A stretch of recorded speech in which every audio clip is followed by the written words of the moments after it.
माझ्या मैत्रिणीने किती सुंदर असं एक व्यंजनाची थाळी माझ्याकडे पोहोचवली आहे.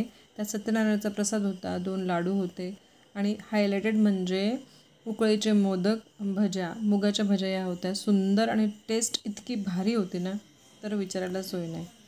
सध्या माझ्या घरामध्ये असं चालू आहे, म्हणजे शुभेच्छांचा वर्षाव होतो आहे. बुके भरपूर येऊन आमच्या घरात विराजमान झालेले आहेत. आमच्या आनंदामध्ये अनेक लोक सहभागी होत आहेत. आमचं अभिनंदन करायला, आम्हाला शुभेच्छा द्यायला बरेच जण. आता सध्या घरामध्ये रीग लागलेली आहे आणि पूर्ण दिवसभर माझा याच्यातच गेलेला आहे. पाहुण्यांना अटेंड करा, म्हणजे गेस्ट अटेंड करा, त्यांना चहा नाश्ता द्या, यामध्येच माझा पूर्ण दिवस आजचा गेलेला आहे. तरी देखील मी असं म्हणते की हा आमचा सगळ्यात जास्त आनंदाचा दिवस आहे असं म्हणूया. असे दिवस माझ्या घरात भरपूर वेळा येतात, तेव्हा आमच्या आहोंमुळे. आमच्या आहोंची एक एक अचिव्हमेंट जशी जशी पुढे जाते तसं तसं लोक त्यांचं अभिनंदन करण्यासाठी येत असतात. ऐका बरं ते काय सांगतायत. आणि देवळ असून चालत नाही, तर स्वप्नांचा पाठलाग काही लोक करतात, परंतु मध्येच काही कारणांनी तो पाठलाग थांबतो. तुमच्यासारखेच काही देवेळे लोक असतात की स्वप्नांचा पाठलाग न करता त्या स्वप्नांना चितपट करतात आणि म्हणूनच अशी व्यक्ती या शिखरापर्यंत येऊन पोहोचतात. तर कागदावर आपण आलात तर कागदापासून आमच्या सर्वांच्या शुभेच्छा आपण स्वीकाराव्यात. आणि लोक असं म्हणतात की पदामुळे माणसाची प्रतिष्ठा वाढते, परंतु मी तर असं म्हणतो साहेब की आपल्यासारख्या माणसांमुळे त्या पदाची प्रतिष्ठा वाढते. आणि अशा या प्राचार्य या प्रतिष्ठेच्या पदावर आपण विराजमान झालेला आहात. निश्चितच त्या पदाचा हा सन्मान आहे, आपला सन्मान नाही, त्या पदाचा हा सन्मान आहे. आणि आमच्या हो दुर्दम्य इच्छाशक्तीचे धनी आहेत. त्या प्रत्येक गोष्टीमध्ये सकारात्मकता शोधतात. वयाच्या कुठल्याही टप्प्यात ते कोणतीही अचिव्हमेंट करण्यासाठी घाबरत नाही, अभ्यासाला घाबरत नाहीत, पुढे जायला घाबरत नाही आणि खूप हिमतीने आणि खूप धैर्याने ते प्रत्येक गोष्टीचा सामना करतात आणि त्याचं फळ त्यांना नेहमीच मिळतं. आणि आज तर खूपच मोठं फळ त्यांना देवाकडून मिळालेलं आहे. त्यांना यशोशिखरावर विराजमान व्हायला आज मिळालेलं आहे, भेटलेलं आहे. त्यामुळे अनेक लोक आमच्या आनंदामध्ये सहभागी होण्यासाठी येत आहेत आणि दिवसभर आम्ही त्यांना आज अटेंड केलेला आहे. हा अनंत चतुर्दशीचा दिवस आहे, सुट्टीचा दिवस आहे. बऱ्याच लोकांना म्हणजे मोस्ट ऑफ सगळ्यांना सुट्टी असते. सगळे जे शिक्षक लोक आहेत, त्यांच्या अंडर काम करणारे, ते सगळेच आज त्यांना भेटायला येत आहेत. असे हे लोकप्रिय अधिकारी माझे मिस्टर, माझे अहो, हे सगळ्यांचेच आवडते आहेत आणि सगळेच त्यांना मानाची शाल आज ओढवत आहेत, बुके त्यांना देत आहेत आणि शुभेच्छांचा वर्षाव करत आहेत.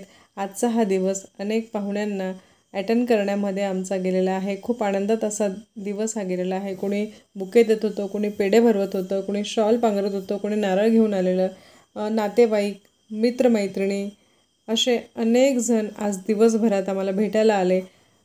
आज आमच्या घराचं नंदनवन झालेलं होतं. अर्थात असे क्षण आमच्या जीवनात अनेक वेळा येतात. मी आधीच सांगितलं आमच्या आहोंमुळे. सगळ्यांसाठीचा चहा नाश्ता म्हणजे असं आहे की त्या प्लेट धुवून त्या अगदी सुकत नाही तोपर्यंत दुसरे पाहुणे येऊन हजर होत होते आणि मी खूप आनंदाने सगळ्यांना सर्व करत होती. मी ह्या वेळेस फरसाण आणि सोनपापडी मागवून ठेवलेली आहे, म्हणजे स्वीट पेढे आहेत काही किंवा सोनपापडी आहे, अशा पद्धतीने मी त्यांना देते. मी बऱ्याच वेळा याच्यापूर्वी काय करायची, काहीतरी ओला नाश्ताच घरी बनवायची, म्हणजे खमण किंवा मग इडली वगैरे असं बनवायची. पण त्यावेळेस मुलं माझ्या हाताखाली होते. माझा लहान मुलगा तो मला मदत करायचा, पण आता मुलं सध्या कॉलेज निमित्ताने बाहेर आहेत.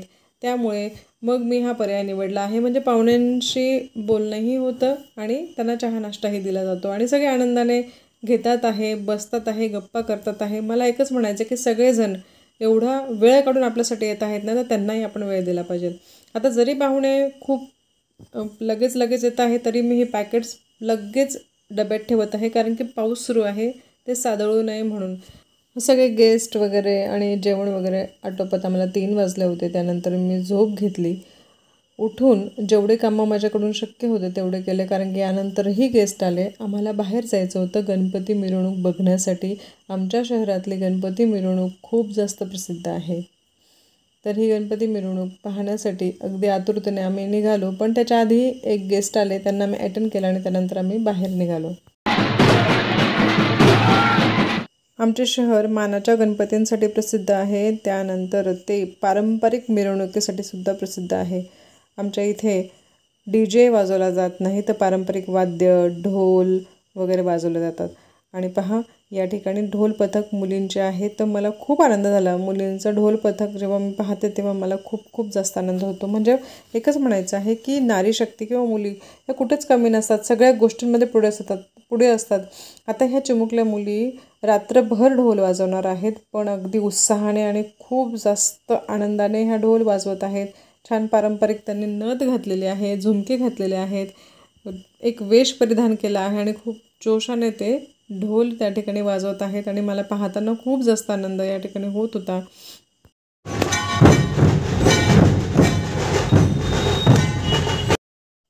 आम्ही तर आनंद घेतोच आहोत, पण तुम्ही देखील माझ्यासोबत थोडासा आनंद घ्या. खरंच खूप सुंदर अशी ही मिरवणूक होती. तिथून निघावे असं वाटतच नव्हतं.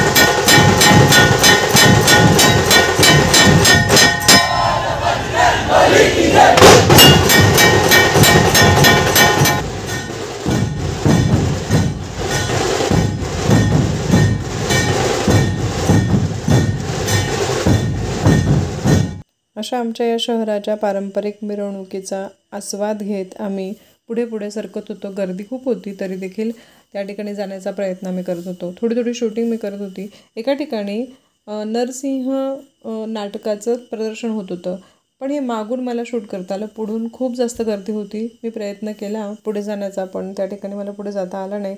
आता हा देखावा काय आहे की त्या खांब्यामध्ये नरसिंह आहे आणि प्रल्हादाला त्याचे वडील सांगतात की दाखव तुझा देव कुठे आहे, आणि अचानक ते खांब्यातून नरसिंह बाहेर येतो. असं तो देखावा होता. मला आत्तापर्यंत खूप जास्त भूक लागायला लागली होती, म्हणून आम्ही स्ट्रीट फूड शोधलं की आहे का. सगळी ठिकाणी बंद होतं, एका ठिकाणी समजलं नाही, कुठेतरी होतं ते कोपऱ्यात, आणि गेलो. त्या ठिकाणी मी पाणीपुरी आणि दाबेली खाल्ली.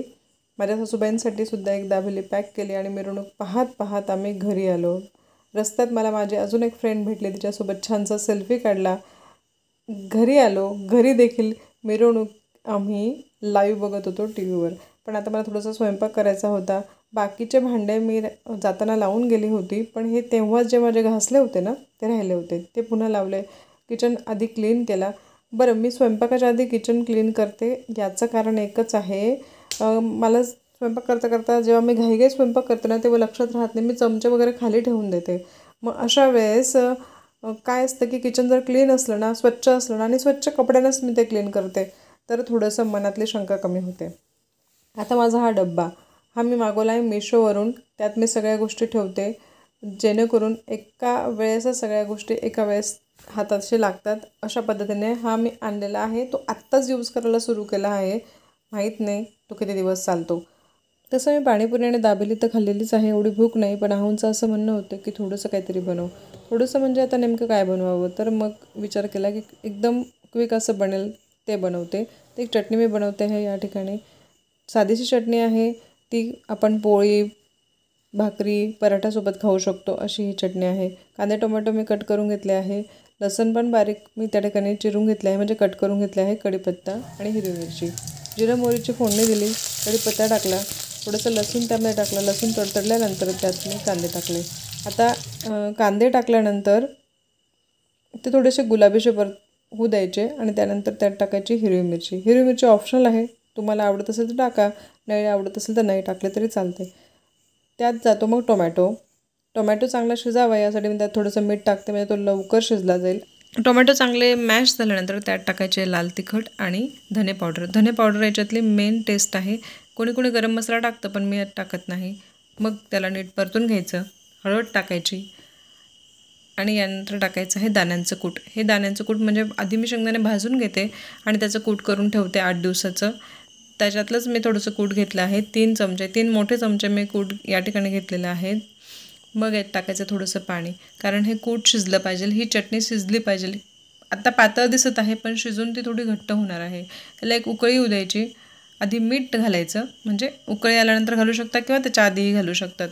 मीठ तुमच्या चवीप्रमाणे घाला. चटणी देखील म्हणजे लाल तिखट जे आहे ना ते सुद्धा तुम्ही तुमच्या आवडीप्रमाणे घालू शकतात. कोणाकोणाला जास्त तिखट आवडतं, आम्ही मीडियम खातो. आता हे छान उकळायला लागली आहे. झालं आहे, चटणीचं काम तर होऊन गेलं. फक्त शिजायला थोडासा वेळ घेईल आणि मला भाकऱ्या करायचा आहे. म्हणायचं एकच आहे की स्वयंपाक किती पण मोठा असो किंवा छोटा असो, किचनवर पसारा हा होतोच. प्रत्येक गृहिणी याला रिलेट करेल. तुम्ही ॲग्री करा. कितीही आपण चपळतेने आवरायला बघितलं तरी देखील थोडाफार पसारा हा होतोच आणि तो आपल्याला आवरत राहावा लागतो. हेच माझं म्हणणं आहे की काम करत असतानाच, म्हणजे किचनवर काम करत असताना जेवढं आपल्याला शक्य होईल तेवढं आवरत राहावं, म्हणजे नंतरचा पसारा कमी होतो. आता मी ठेवला आहे तावा गॅसवर आणि हे पहा, मी भाकरीचं पीठ म्हणजे शक्यतो बाजरीची जी भाकरी आम्ही खातो त्याचं पीठ मी फ्रीजमध्येच ठेवते, कारण की रोज भाकरी होत नाही. आता हे 10 दिवस झालेलं आहे दळून, पण अजिबात कडवट झालेलं नाही आहे पीठ. 2 छोट्या छोट्या भाकरी या पिठामध्ये होतील. आता या भाकरीचं पीठ असं आहे की जर आपण बाहेर ठेवलं तर ते कडवट होतं किंवा मग भाकरी करताना तुटतात. आता 10 दिवसानंतर हे पीठ मी घेतलेलं आहे, तरी देखील ही तुटणार नाही. थोडासा त्याच्या कडा चिरल्या गेल्या, पण करताना मला जास्त तिला एफर्ट्स द्यावे लागले नाही. अगदी जसं आपण फ्रेश दळलेलं असतं ना त्याप्रमाणेच ती भाकरी झाली. मला गरम पाणी वापरायची देखील गरज पडलेली नाही. अशी ही छोटीशी भाकरी माझी ताव्यावर गेलेली आहे. तिला मी पाणी लावते एका बाजूने. प्रत्येकाची भाकरी करण्याची तऱ्हा थोडी वेगळी असते. कोणी जाड भाकरी बनवतो, कोणी बारीक बनवतो, मी थोडी मीडियम बनवते. भाकरीला जर असं वरून पाणी लावलं नाही तर ती नीट शिजली जात नाही. तिला तडे तडे पडतात, त्यासाठी तिला वरून पाणी लावणं गरजेचं असतं. आता ही भाकरी होत नाही तोपर्यंत ही चटणी म्हणजे रेडी झालेली. पहा किती सुंदर असा कलर या चटणीला आलेला आहे. तेल छान सुटलेलं आहे. ही चटणी खरं सांगते, भाकरी आणि चटणी खूप जास्त टेस्टी लागते. शेवटी मी कोथिंबीर घातलेली आहे यात आणि भाकरी माझी होण्यात आलेली आहे. तिची मागची बाजूही शेकून छान झालेली आहे. डायरेक्ट मी गॅसवर तिला मग फुलवायला ठेवते. कधी कधी ताव्यावर पण तिला मी फुलवते, पण मी गॅसवर तिला फुलवते. आणि आजची भाकरी ही अगदी जास्तच सुंदर झालेली आहे, कारण की थोडीशी मी तिला आपण म्हणतो ना खरपूस अशी तिला भाजलेली आहे. आणि ही खरपूस भाजलेली भाकरी आणि चटणी एक नंबर टेस्ट होती. आजच्या या जेवणाची गावरान जेवण माझं तयार आहे. बघा, तुम्हाला देखील आवडत असेल तर नक्की ही करून बघा. सोपी अशी रेसिपी आहे, सोपं असं हे जेवण आहे. रात्री तुम्हाला जर थोडंसंच खायचं असेल आणि लवकर बनवायचं असेल तर ही रेसिपी एकदम उत्तम आहे. आजचं जेवण सुंदर टेस्टी असं माझं होतं. म्हणजेच काय, कमी वेळेत आणि चमचमीत असं हे रात्रीचं जेवण. माझी सवय अशी आहे की ज्या परातीत मी भाकरी बनवते त्यातच मी थोडंसं पाणी टाकून ती परात पण धुतली जाते आणि हातही अर्धे त्याच्यात धुतले जातात. जेवढं आता घासायचं आहे ते मी बाजूला ठेवून दिलं. व्यवस्थित हात स्वच्छ करून पुन्हा मी किचनवर एक कपडा मारत आहे. माझं जेवण अजून व्हायचं आहे, पण घरातले सगळे जेवायला बसलेले आहेत. माझी जी भाकरी आहे ती ताव्यावर आहे, म्हणजे मी देखील गरम गरमच जेवण करणार आहे. असा आमचा हा आजचा सुट्टीचा दिवस, पण तो पूर्णपणे बिझी असा गेलेला दिवस.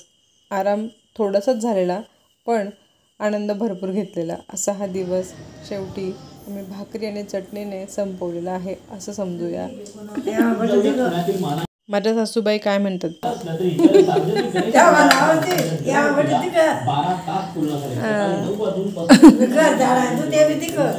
हा, तुम्ही घर सगळं दिसतं असं त्यांचं म्हणणं आहे. बघा, छान गणपती मिरवणूक आम्ही पाहत आहोत. गणपती विसर्जनाचा आस्वाद घेतल्यानंतर मी पुन्हा किचनमध्ये आलेले आहे. हे मिशोवरून मी एक पार्सल मागवलेलं होतं ते गॅस क्लिनिंगसाठी. माझा गॅस खूप जुना आहे, म्हणजे जवळजवळ 10-11 वर्ष झाले त्याला घेऊन, आणि भरपूर असं स्वयंपाक त्याच्यावर झालेला आहे. अगदी 3-4 टाईम जेव्हा सगळं कुटुंब सोबत असायचं, सासू सासरे मुलं, लहान मुलं, जेव्हा माझे मुलं लहान होते तेव्हापासूनचा माझा हा गॅस स्टोव आहे आणि तो पूर्णपणे खराब झालेला आहे. आता भरपूर प्रयत्न करूनही त्याच्यातलं ते काळंपणा निघत नाही. मला वाटलं ह्या स्प्रेने निघेल, म्हणून हा स्प्रे मी मिशोवरून मागवला आहे. बघूया याचा कितीतरी उपयोग माझ्या गॅसवर होतो. आणि असं आहे, हा जो गॅस स्टोव आहे तो मला टाकू वाटत नाही. आताही बर्नर एकदम ओके स्थितीमध्ये आहे. कधीच त्याच्यामध्ये म्हणजे कमी चालतो किंवा मग खूप भडका वगैरे धरतो असं काही नाही. कारण त्याचं जे क्लिनिंग आहे ते मी नेहमी करत असते. पण हे जे ब्लॅक झालेलं आहे त्याचं कारण एकच आहे, त्याच्या आजूबाजू रबर होतं लावलेलं, बर्नरच्या आजूबाजू रबर लावलेलं होतं आणि ते कालांतराने हळूहळू ते विरघळत गेलं आणि त्याचं सगळं ते त्या ग्लासवर ते पसरलं आणि इकडेही ते काळं झालं. अशा पद्धतीने काय झालं आहे, हा गॅस स्टोव जो आहे तो खूप खराब दिसतो. असं वाटतं की मी त्याला स्वच्छच करत नाही, पण त्याला दिवसातून 3 ते 4 वेळा मी त्याला घासते आणि पुसते. पण तरी देखील ज्या तो दिसायचा तो दिसतोच. मी त्याचा एवढा ताण घेत नाही, कारण की मला माहिती आहे की त्याची स्वच्छता मी ठेवलेली आहे, म्हणून तो इतके वर्ष चालतो पण आहे. त्या स्प्रेने गॅस स्टोव तर नाही, पण पूर्ण किचन ओट्यावरची भिंत ही छानपैकी क्लीन झालेली आहे. म्हणजे तो स्प्रे चांगला आहे. माझा गॅस स्टोव जुना आहे बिचारा, त्याच्यामुळे त्या स्प्रेचाही त्याच्यावर काही उपयोग झाला नाही, पण स्प्रे मात्र उत्तम आहे. तर मैत्रिणींनो, या ठिकाणी मी माझा ब्लॉग संपवत आहे. याच्यानंतर मी माझं स्किन केअर केलं आणि झोपून गेली. भेटूया पुढच्या ब्लॉगमध्ये. तोपर्यंत खुश राहा आणि एनर्जेटिक राहा.